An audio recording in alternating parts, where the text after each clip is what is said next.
IPL এর ৪৭ নম্বর ম্যাচটিতে মুখোমুখি হতে চলেছে রাজস্থান রয়্যালস পয়েন্টস টেবিলস এর একদম নিচের দিকে থাকা ৯ নম্বর পজিশনে থাকা রাজস্থান রয়্যালস এবং পয়েন্টস টেবিলস এর একদম টপে ১ নম্বর পজিশনে থাকা গুজরাট টাইটান্স টিমের মধ্যে। যেখানে বন্ধুরা Rajasthan Royals team already eliminate হয়ে গেছে, তারা আর কোয়ালিফাই করতে পারবে না এখান থেকে প্লে অফস এর জন্য। আমরা দেখলাম ব্যাক টু ব্যাক ৩টে ম্যাচ তারা খুবই বাজেভাবে হারলো বলা যেতে পারে। জেতা ম্যাচ তারা হেরেছে।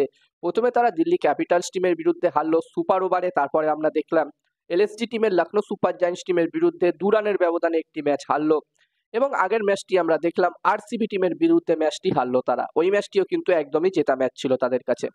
তো এখানে রাজস্থান রয়্যালস টিমের পারফরমেন্স এই সিজনে এখনো পর্যন্ত খুবই হতাশাজনক হয়েছে। তারা ৯টা ম্যাচের মধ্যে মাত্র ২টো ম্যাচই জিততে পেরেছে। এখনো হাতে তাদের ৫টা ম্যাচ বাকি আছে এবং এই ৫টা ম্যাচও যদি তারা জিততে পারে তাও কিন্তু তারা আর কোয়ালিফাই করতে পারবে না প্লে অফসে। তবে এখান থেকে রাজস্থান রয়্যালস টিম অবশ্যই চাইবে বাকি ৫টা ম্যাচের মধ্যে যতগুলো সম্ভব বেশি ম্যাচ জিতে এই সিজনটা শেষ করতে এবং ২০২৬-এ আবার নতুন করে ভালো করে শুরু করতে। অন্যদিকে জিটি টিমের কথা বললে, গুজরাট টাইটান্স টিমের কথা বললে, এই টিমটি ওভারঅল এখনো পর্যন্ত দুর্দান্ত পারফর্ম তারা করেছে।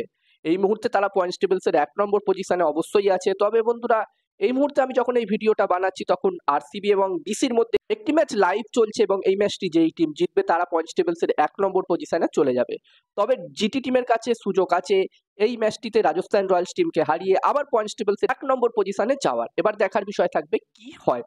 যেখানে বন্ধুরা জিটি টিম এখনো পর্যন্ত ৮টা ম্যাচের মধ্যে ৬টা ম্যাচ তারা জিতেছে, ২টো ম্যাচ তারা হেরেছে এবং এই সিজনে আমরা দেখছি GT team Gujarat Titans team কিন্তু খুবই ব্যালেন্স টিম দেখাচ্ছে।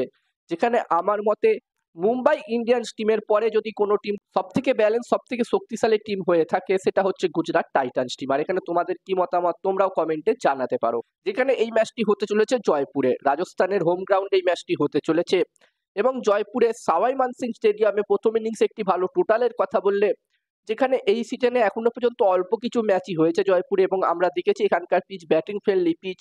তো এখানে ১৯০ থেকে ২০০-২১০ মধ্যে যদি টোটাল হয় আমার পার্সোনালি মনে হচ্ছে একটি ভালো টোটাল হতে পারে। এবার দেখার বিষয় থাকবে যে এই টিম এখানে প্রথমে ব্যাটিং করবে সেই টিম এখানে কত রান করতে পারে এবং যেখানে এই দুটি টিমের মধ্যে অলরেডি এই সিজনে একটি ম্যাচ হয়ে গেছে এবং ওই ম্যাচটিতে একদমই একতরফা জয় পেয়েছিল গুজরাট টাইটান্স টিম।